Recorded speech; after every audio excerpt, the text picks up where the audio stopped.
Neon Genesis Evangelion's antagonist, Gendo Ikari, is infamous for being anime's worst father. He neglects his son and uses him to bring about the apocalypse. He creates a tank full of cloned daughters and sends them off into battle to die.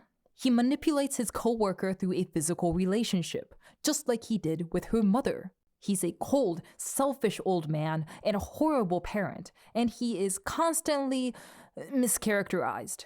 Over the past month, I've explored various spin-offs and tie-ins from the last 25 years and realized there is nothing sacred in Neon Genesis Evangelion.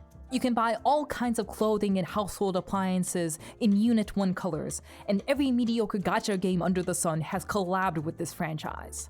But I'm frustrated by how most Eva spin-offs just feel off. This wouldn't matter for any other show, but Evangelion is about teenagers piloting giant mecha to save humanity, and developing extreme PTSD in the process. Eva's original story is so poignant that it's hard to tweak it into anything lighthearted without throwing out the character's defining traits. But there are so many comics, games, and even commercials tied to this series. Surely some of them are worth your time. Let's talk about these Eva spin-offs to figure out what's actually good. And we'll do this based on how well each work characterizes Shinji's dad. If a spin-off manages to play with this somber character in a fun but authentic way, it's doing something right. By taking a close look at all these Gendos, we can see what makes Evangelion tick and what it takes to transform the series without losing its soul in the process.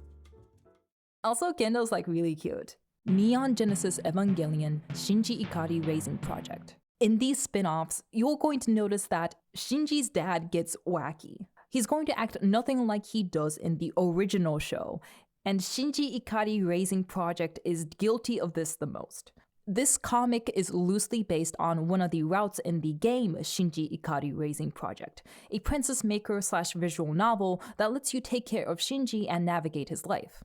It's illustrated fanfiction with art provided by the hentai artist Yonekura Kengo. It's actually pretty cute and wholesome. Speaking of which, come catch me on Twitch playing Shinji Ikari Raising Project. Check the stream date and link in the description below. I'm only going to play this silly game once and I don't want to do it alone.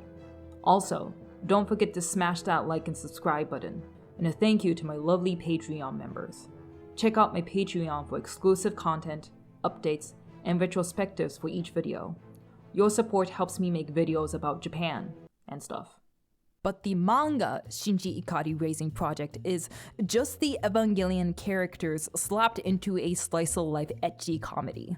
They're at school sometimes, they fight angels sometimes, and every 5 or 6 chapters, they're at a beach or pool as an excuse to draw the characters in swimsuits.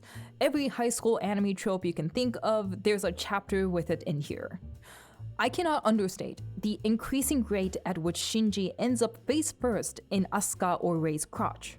And every once in a while, Gendo ends up in Dr. Ritsuko's crotch. Don't do that, Gendo. Your wife is alive. She's right there. I don't really like this Gendo at all. He's frantic, nonsensical, unreliable, and kinda annoying.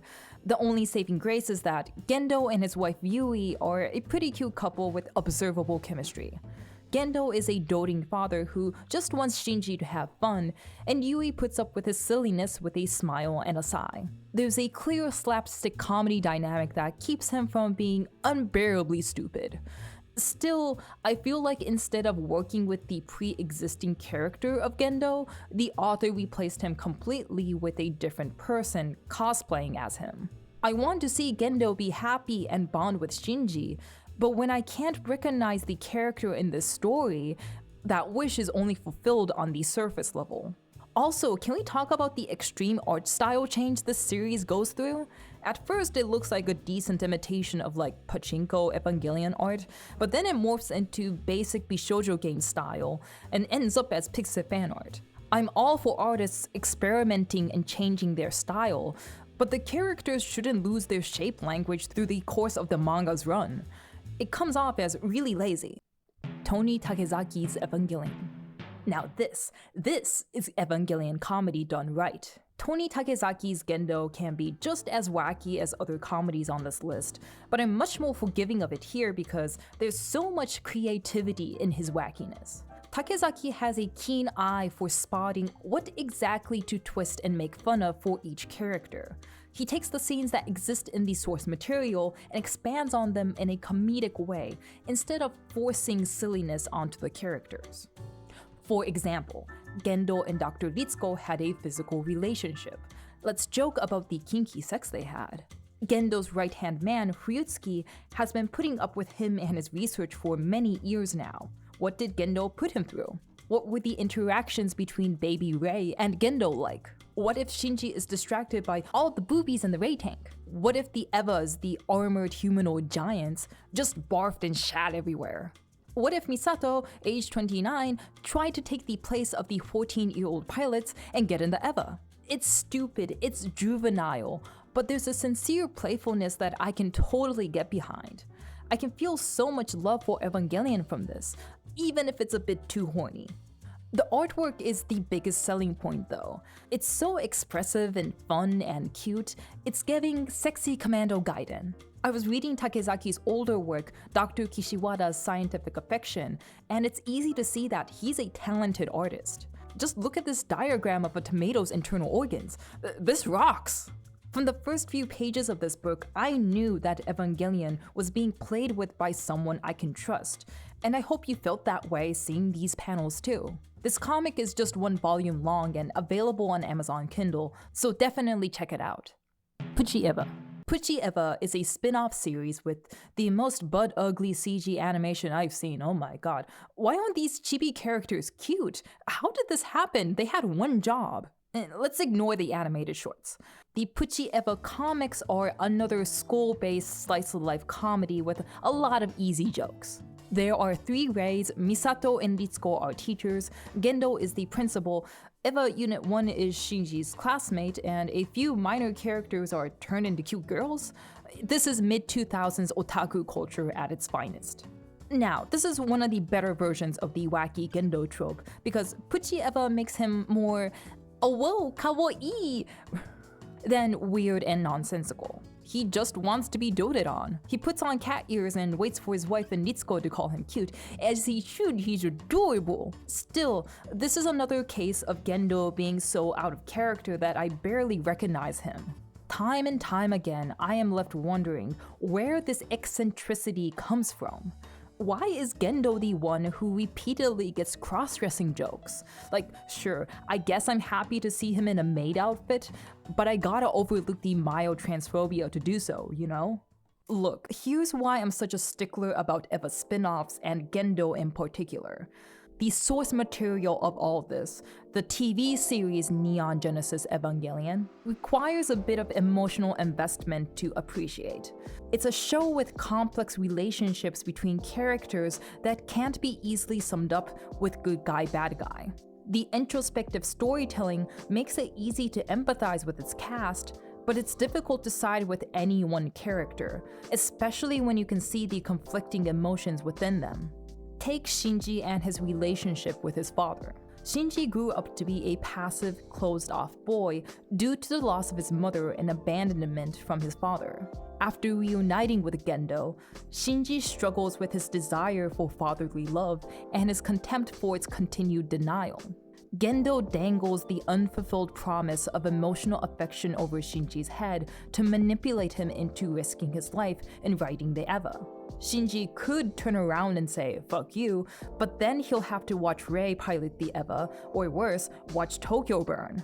There are drastic consequences to retaliating against his father. The dynamics of father and son, adult and teenager, commander and soldier, are all wrapped up in these two. And I get offended when all that characterization is thrown out the window just for cheap laughs. At the end of the day though, I can brush off works like Puchi Eva and Shinji Raising Project. Someone, probably a publisher or producer, decided that Evangelion should chase trends and get its own slice-of-life comedy, even if the story doesn't make much sense.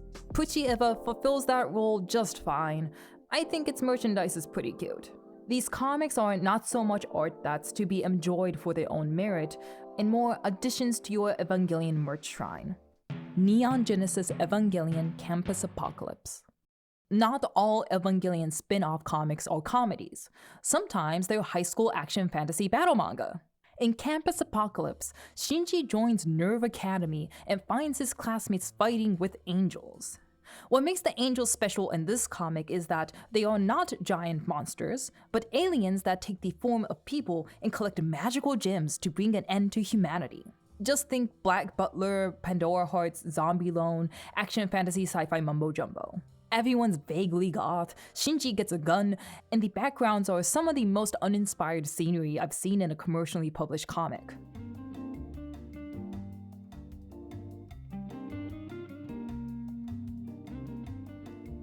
The thing that took me back the most about this comic was just how evil this iteration of Gendo is. To put it simply, Gendo is dimension hopping Rick and Morty style. In the last volume of this book, we learn that the science experiment Shinji's mother was working on lets humans travel across dimensions.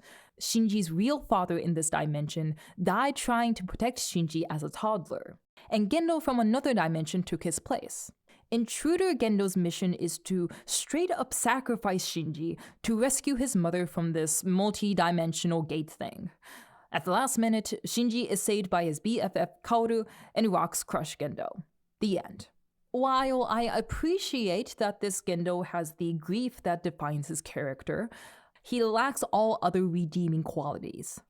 The thing about Gendo is that he needs hints of kindness and redemption.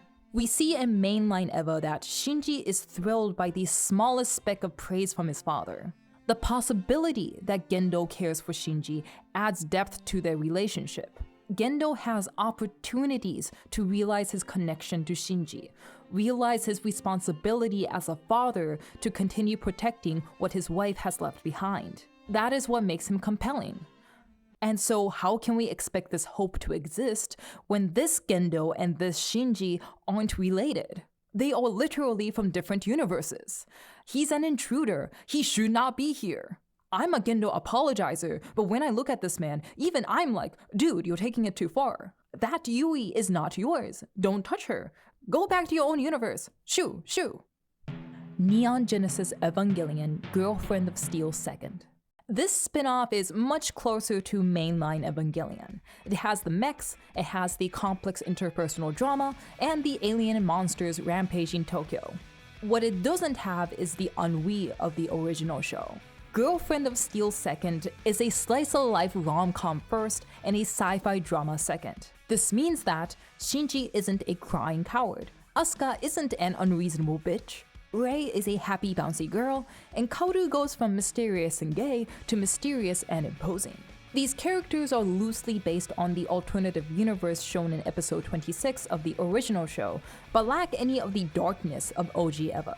It's not a total snooze fest. The love triangle between Shinji, Asuka, and Rei does raise the stakes of the battles, and it's nice to see all the Eva pilots proactively choose to ride their Evas for once. The drama comes from these children overcoming their fears of battle together.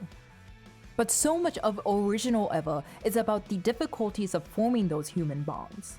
This spin-off creates an uplifting story with the basic setting of Evangelion by diluting the characters and stripping almost all of their flaws. If that's the case, what do we do with Gendo, a man who is 20 destructive coping mechanisms stuffed under a turtleneck? Easy, just rewrite his backstory. Gendo's new backstory in Grilled Friend of Steel 2nd is that when he was a spiteful middle schooler, he made contact with Kaoru, the alien moon twink. Kaoru offers the teenager the end of the world, but Gendo realizes he wants humanity to continue so he can live with Yui, his classmate and eventual wife. Kaoru then tells him that alien angels are going to attack Japan in 30 years. And in response, Gendo develops the Evangelion robots as part of his lifelong mission to protect the world, together with his wife, who is alive and well in the story. I don't want to be too harsh here because the author sort of understood Gendo's background. Anime Gendo did have a troubled youth. He's antisocial and you see him get into fights well into his adulthood.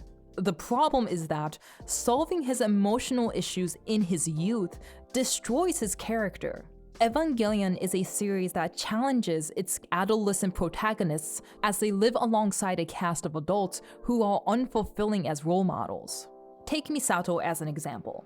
As compassionate as she tries to be with Shinji, she's still an alcoholic who lacks the grace to empathize with Shinji when her work to save the world takes priority.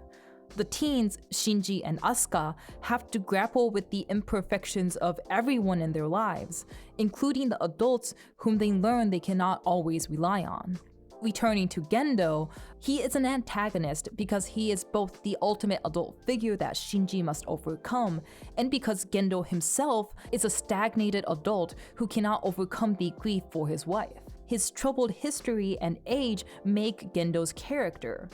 So to have him overcome his antisocial tendencies and hatred for the world in his youth blocks the path for this boy to become the messy middle-aged man he's known to be.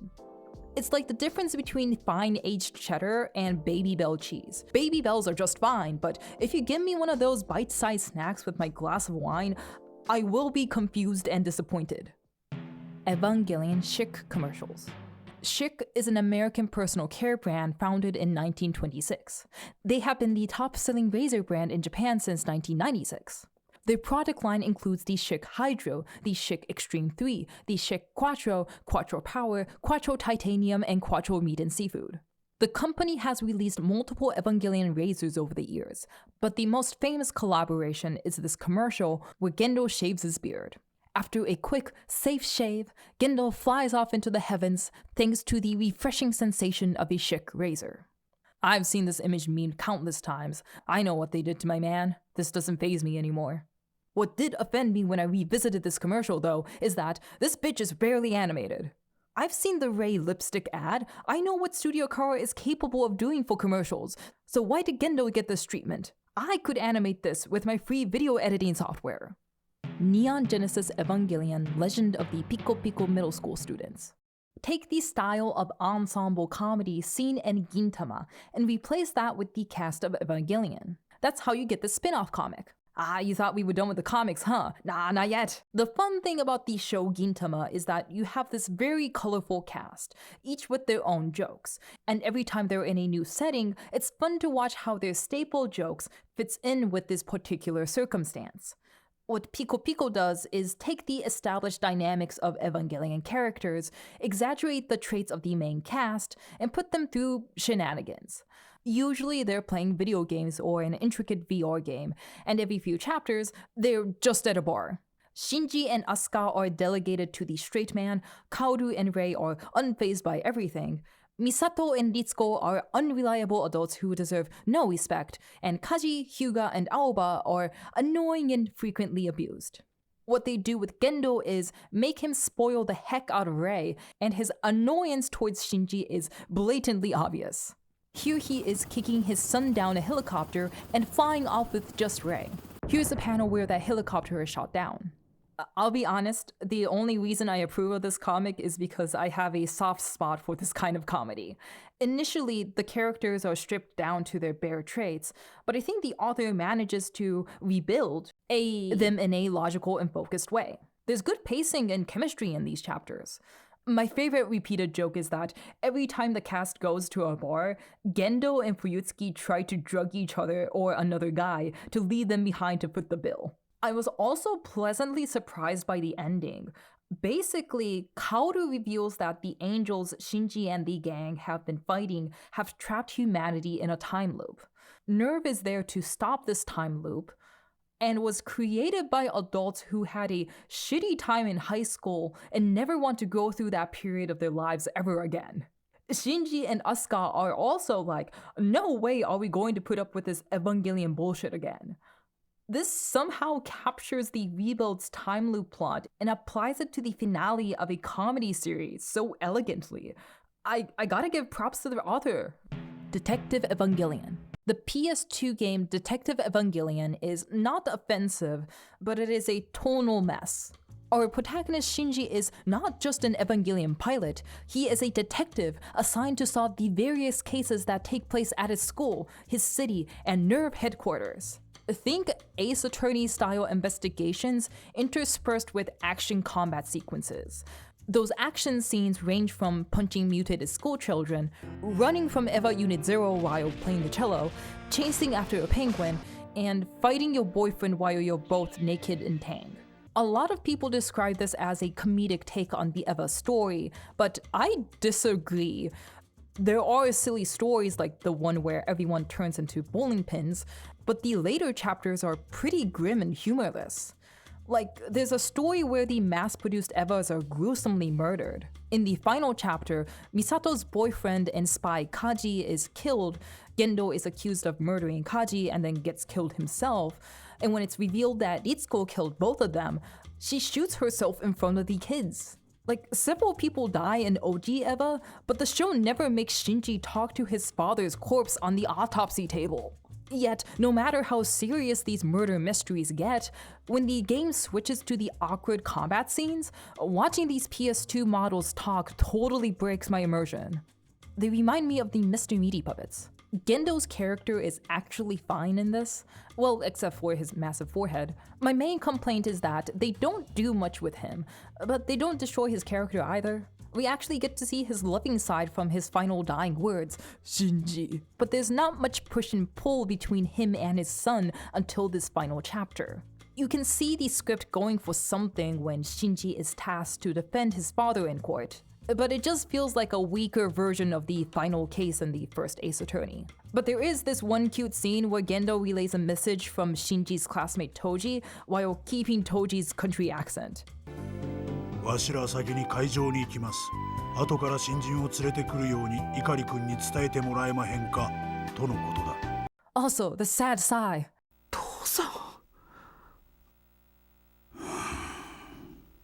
I can eat 3 bowls of rice with just this sigh. Neon Genesis Evangelion Shinji Ikari Detective Diaries. So, I have a really cool idea. What if we had Evangelion, but instead of giving the kids robots, hear me out. What if we gave them personas? Detective Diaries sucks. It's so boring. It's extremely predictable and tries to be feel-good without fleshing out anything. I guarantee you will have a better time watching a Sunday morning cartoon than reading this. Transforming Bullet Train Robot Shinkalion Z. Transforming Bullet Train Robot Shinkalion is a Japanese children's cartoon about kids fighting evil with transforming bullet train robots. It's a tie-in with the Takara Tomy train model toys, one of the many ways Japan tries to instill a love for trains into their men from a young age. In its second series, Transforming Bullet Train Robot Shinkalion Z, there was an Evangelion crossover episode. It's about a group of 5th graders finding an old man lost at a deserted train station and helping him reunite with his son. Someone in the writer's room decided that it was a good idea to make Gendo the star character in this kids' cartoon. The whiplash of going through the emotional catharsis of Shin Eva and then picking up Dad at the train station that we dropped him off several months ago is surreal. Gendo doesn't do much but stand around and then eventually yell at Shinji to defeat whatever alien entity this kids show is fighting, but I'm just happy to see him get some sunlight. When Shinji meets up with him, he's like, Dad, where were you all this time? They're talking like a typical family for once. This is the kind of dynamic I wanted to see more of in Shinji Raising Project. I still don't know why these goddamn kids keep calling him eccentric though. As far as they know, this is just an old man who wants to visit some shrines in Kyoto. Quit bullying him. Leave him alone. Rebuild of Evangelion. The Rebuild of Evangelion is a series of beautiful films with exciting experimental animation techniques that are extremely contentious.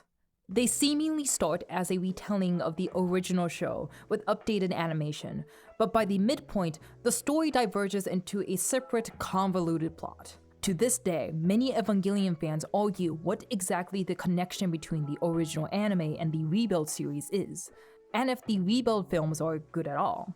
I like to say that the story of Evangelion is completed by watching the original anime series and the film End of Evangelion, but the phenomena of Evangelion was put to an end with the Rebuild of Evangelion films.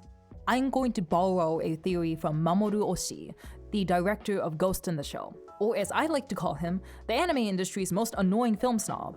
As he puts it in his interview collection, Kantoku Kagyo Mettagiri, Director Hideaki Anno won anime with Evangelion, but it was such a big hit that his identity became Evangelion. He had a go at several live-action films after End of Eva, but the public's reception to them wasn't that great. They wanted more Eva from him, and to continue his career as a director, Anno chose to give the public more Eva. And then very loudly put his foot down to say, no more. I'm sure Oshii has some choice words for Anno's new reputation based on reimagining beloved Japanese superheroes, but in terms of winning his battle with Evangelion the franchise, I think Anno put a final stake in that monster, even if it was a bit brazen. But I can empathize with the Evangelion fans who were disappointed by the rewriting of their favorite characters. Even though Shin Eva is what made me fall in love with Gendo, there are several things I dislike about his character, specifically in Q and Shin Eva. 1. Q sucks as a standalone movie. This movie gets enough hate as is, so I won't go into it myself, but Gendo is hollow in this film and is just there to be scary. It makes sense for him to be like this at this point of the story. He already lost his humanity and became a Cyclops. The gaping hole in his head is a symbol of his single-minded, single-sighted pursuit for the end of humanity. But at this point of his journey, he is flat as a character, flat as a person. And I don't appreciate how so much of the merchandising has just become this version of him. Cyclops Gendo looks too much like an object head character, and it feels like we're entering monster fucker territory. That's not what I'm here for. The second thing I don't like is how they characterize him in parts of his flashback. Not so much the troubled childhood part, but his early days as a scientist. Sure, he's cute, he's innocent looking and has a lot of nerdy energy, but the movie dumped his character down so the audience could sympathize with him more easily. Compare him to Gendo Rokubungi, his youngest appearance in the original anime. Here, he is so punchable. One look at his smirk and you know he has problems. This version of Gendo feels like he's always barely hanging in there, and the loss of his wife finally made him snap. Rebuild flashback Gendo, on the other hand, feels like any other Japanese salaryman. He's probably easier to relate to, but we're taking a lot of depth out of his character. My final point of contention is that they put Kaoru in Gendo's uniform. They made Kaoru call Gendo father, and now they both like playing the piano. This was all fine and dandy, until the Evangelion fandom started theorizing that maybe Kaoru is Gendo's clone, that maybe Kaoru's unconditional love for Shinji is actually Gendo's fatherly love for Shinji that had separated from Gendo and started walking on its own 2 feet. Who wants this? What are the Kaoshin shippers going to do with this sprinkle of incest? What am I going to do with Gendo's love for Shinji taking this homoerotic form? I don't care how much evidence there is. It's a dumb and unnecessary theory. Neon Genesis Evangelion, Eva and Good Friends. Neon Genesis Evangelion, Eva and Good Friends is an adorable crossover mahjong game where you play and compete with Evangelion characters, alongside characters of Studio Gainax's other series, Nadia, The Secret of Blue Water, and Gunbuster. The main characters of each show get their own little story and bump into each other. It's a sweet little game. What's not so cute is how it came with a strip mahjong ROM. See, this is why I can't argue that Eva isn't like other anime, because every time I try to talk about how it has multi-dimensional female characters and respects them as people with their own complex emotions and desires, I have shit like this right behind me. Anyway, Gendo is also featured in this game and has strip mahjong pictures. Here it is. I'm not going to complain about how ugly this looks because I think all the illustrations look bad. I don't like the muddy, semi-realistic rendering. What I will complain about is the chest hair. Where is it? You're telling me a man with a beard like that isn't covered in hair from the neck down? Now, the series of games that came after this, Shinji and Good Friends, this I love. Think basic tabletop and card games like Uno and 7-Up. The only difference between this and the games pre-installed in your computer is if there are ever characters that talk after every move or not. I love the little quips they have with each other. They really sound like they're having conversations. And it makes me so happy to see Gendo expressing proper emotions. He gets happy when he has a good hand. He gets mad when his opponent cheats. He's playing games with his son. This is the most human I've seen him be. I have spent hours playing these games, although I don't know if I can recommend them. There is a particular madness-inducing effect to restarting your hand in solitaire over and over, while a MIDI version of Come Sweet Death loops in the background. Still, these games are legitimately cute, especially for their illustrations. The artwork in these games have a fun energy that none of the other Gainax-produced Evangelion spin-offs have. I really appreciate how these pictures have an art style closer to later Gainax titles like Fulikuli and Karekano. Like, I love this illustration of Asuka and Rei from American Page 1. I adore this picture of Shinji playing Hanafuda with Pen as Gendo watches. The only thing that would make it even better would be some chest hair. Neon Genesis Evangelion 2.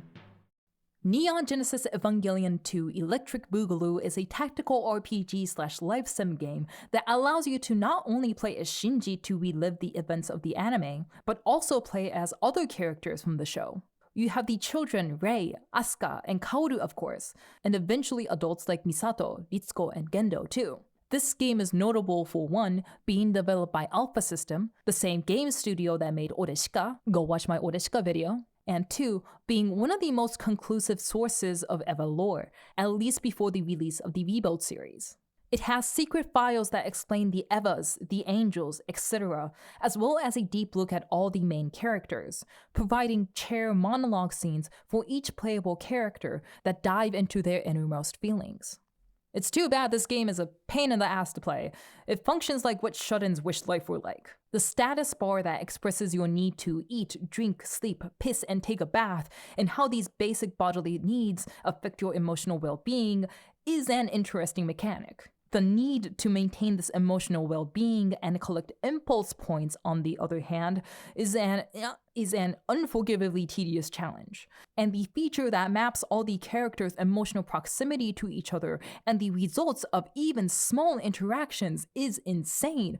Imagine if you got a progress report every time you said hi to your crush. An Evangelion game that focuses on navigating interpersonal relationships is very thematically on point, but the final product is an exhausting life sim with a practical but frustrating combat game slapped onto the side. Now, the rewards for putting up with this game are great if you're an Eva fan. While Gainax staff were not very involved in this game, director Anno's interviews were heavily referenced during production. So even in the events that are original to this game, the characters feel true to themselves.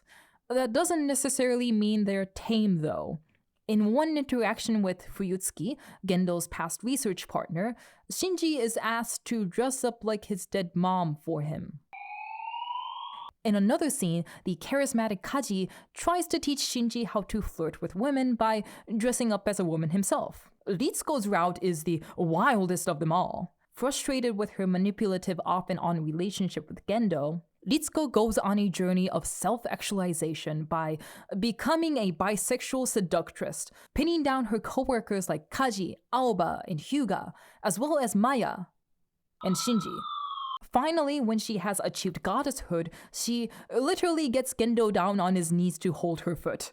As kooky as this game gets at times, part of me believes that Anno wouldn't have had to make the rebuilds if everyone played this game and watched the Shinji and Gendo fishing ending. When you play as either Shinji or Gendo and rake in enough impulse points, you can have the player character ask the other on a peaceful, heart-filled fishing trip. Shinji makes lunchboxes for the two of them, and Gendo cracks open a cold one and says he'd love to share a beer with Shinji once he's old enough. Shinji gets the love he's always wanted from his father, Gendo feels fulfilled and hopeful, and everyone's happy. Neon Genesis Evangelion. The manga, Neon Genesis Evangelion, not a spin-off manga, we're done with those, sits in an odd place in the Evangelion canon because it was designed to be a supplementary adaptation for the animated series. Yet, it came out before the anime due to production issues. Even odder, author Yoshiyuki Sadamoto, the character designer of Eva, turned this adaptation into his own artistic work, despite how intertwined the franchise's identity is with its anime director, Hideaki Anno. Sadamoto understands how his involvement with anime Eva gives his comic an air of legitimacy, but has clarified that he doesn't want people to interpret manga Eva as part of canon. He understands that Eva fans take shit seriously, and to mitigate his adaptation's influence on the perceived lore of Eva, has emphasized how much of a collaborative effort the animated series is, and contrasted that with his solitary production of the manga series. He was allowed to take a lot of creative liberties with his adaptation, and only really worked with a handful of comic assistants. And that effort to separate himself from anime Eva makes a lot of sense because the storytelling philosophies between anime Eva and manga Eva split off drastically. Manga Eva tends to follow the plot beats of anime Eva and end of Eva pretty truthfully, but it is so much more blunt than the anime. That's great in some ways. I've seen many people say that they appreciate how the manga clarifies much of the confusing lore of Eva. However, this clarity changes the interpretations of some of the characters.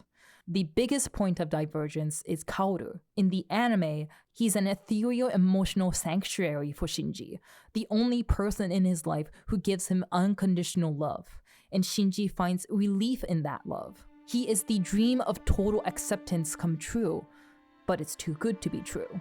In the manga, instead of giving Shinji relief, Kaoru's openness puts off Shinji.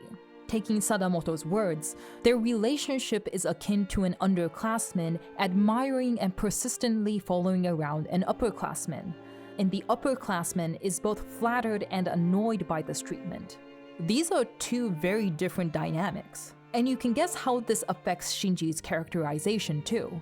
A lot of people's frustrations with Shinji's character in the anime is his passivity, but this is turned into a proactive choice to disengage and repel in the manga.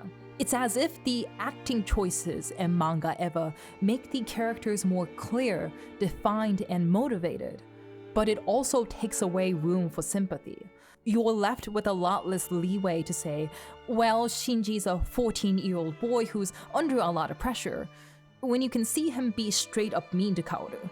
And so, what was Gendo's distant apathy in the animated series, that air of mystery, turns into outright hostility in the manga. He's mean, he's self-centered, and he doubles down on the parental abuse. He grabs Shinji by the neck and tells him that the moment he was born, he was jealous that he got to hog all of his mother's love. What was scary and confusing is now nasty and personal. But the thing is, Sadamoto gets Gendo. The way he writes Gendo to actually act on his worst traits is raw and off-putting, but the motivations behind them are painfully human. According to this Italian interview, Sadamoto says that he empathizes with Gendo and his struggles to connect with his son, and although that's extremely concerning to hear in real life, I couldn't be happier to read that. It tells me that he cares about Gendo as his own character, not just as a gear in the story of Evangelion. It's not like these motivations are exclusive to the manga either. In Manga Eva, during the scene where Gendo tells Shinji to get in the fucking robot for the last time, he says he hates him, but also says, "You should understand the pain of living that I feel." In Shin Eva, Gendo has Shinji go through the loss of Rei, have him speedrun losing a lover, so his son can understand the grief he felt in losing his wife. In both cases, it's done in the most selfish, immature way, but Gendo is reaching out to Shinji for empathy. I'm not trying to ask for forgiveness on his behalf. Gendo should not have custody over Shinji. But this desperation and the sorrow behind it is what makes Gendo, Gendo. Sadamoto's Gendo is hard to forgive as a person, but he feels like a person through and through. Also, he's like so cute in the manga. Sadamoto never draws him ugly. You've seen all the other versions of him. Some of these artists did him so dirty. Look, Gendo is handsome. He fucks. There's a reason both mother and daughter Ikari crush on him. Look at his little smirk. Look at how pathetic he looks when he touches baby Shinji. Oh, look at him lose his hand here. Isn't he adorable when he's dying on a cold hard floor?